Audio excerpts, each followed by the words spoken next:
ఇంకాడక పేదలు చేస్తాను ఇంకాడక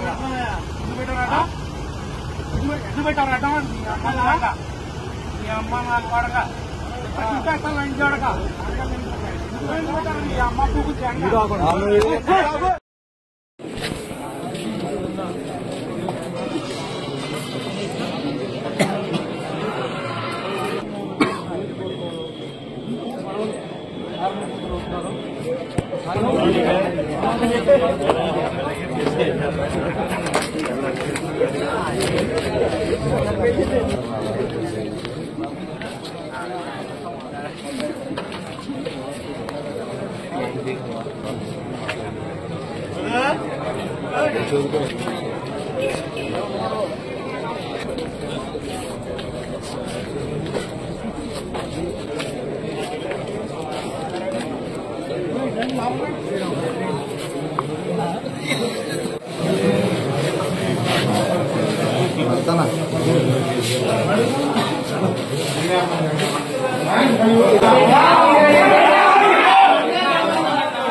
ఈరోజు ఉట్లూరు పంచాయతీ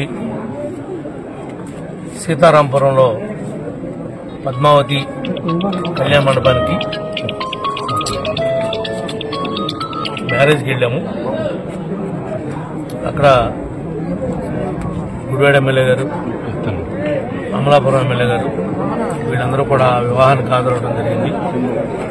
వివాహం చూసుకుని నేను బయటకుని వస్తే నా కారు బయటకు వెళ్ళడానికి వీలు లేకుండా ఇక్కడ ఉన్నటువంటి వైఎస్ఆర్ పార్టీ ఇన్ఛార్జి మా కారు ఎదురుగా అడ్డంగా పెట్టి గొడవని ప్రేరేపించి ఆ గొడవ ద్వారా రాజకీయ లబ్ధి పొందాలని ప్రయత్నం చేశాడు. ఇవి ఈ కూటమి ప్రభుత్వంలో ఇలాంటి విషయాలేవి కూడా ఎదరికెళ్ళవు. ఇదేమీ కళ్ళు లేని ప్రభుత్వం కాదు, చూస్తూ ఊరుకునేటువంటి ప్రభుత్వం కూడా కాదు.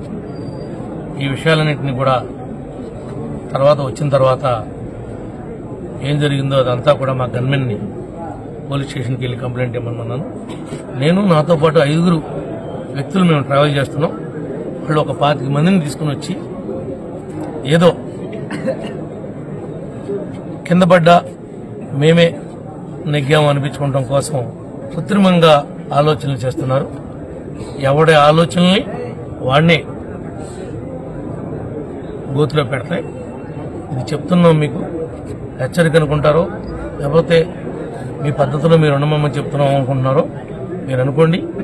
మేము తెలుసుకుంటే మీరు ఈ నియోజకవర్గంలో ఎక్కడా కూడా ఒక్క ఊర్లో కూడా మిమ్మల్ని తిరగనివ్వని చెప్పి కూడా ఈ సందర్భంగా తెలియజేస్తున్నాం. ఎందుకంటే మీరు ప్రజలు మీకు ఏ స్థానం ఇచ్చారో ఆ స్థానానికి మీరు పదునమై ఉండాలి.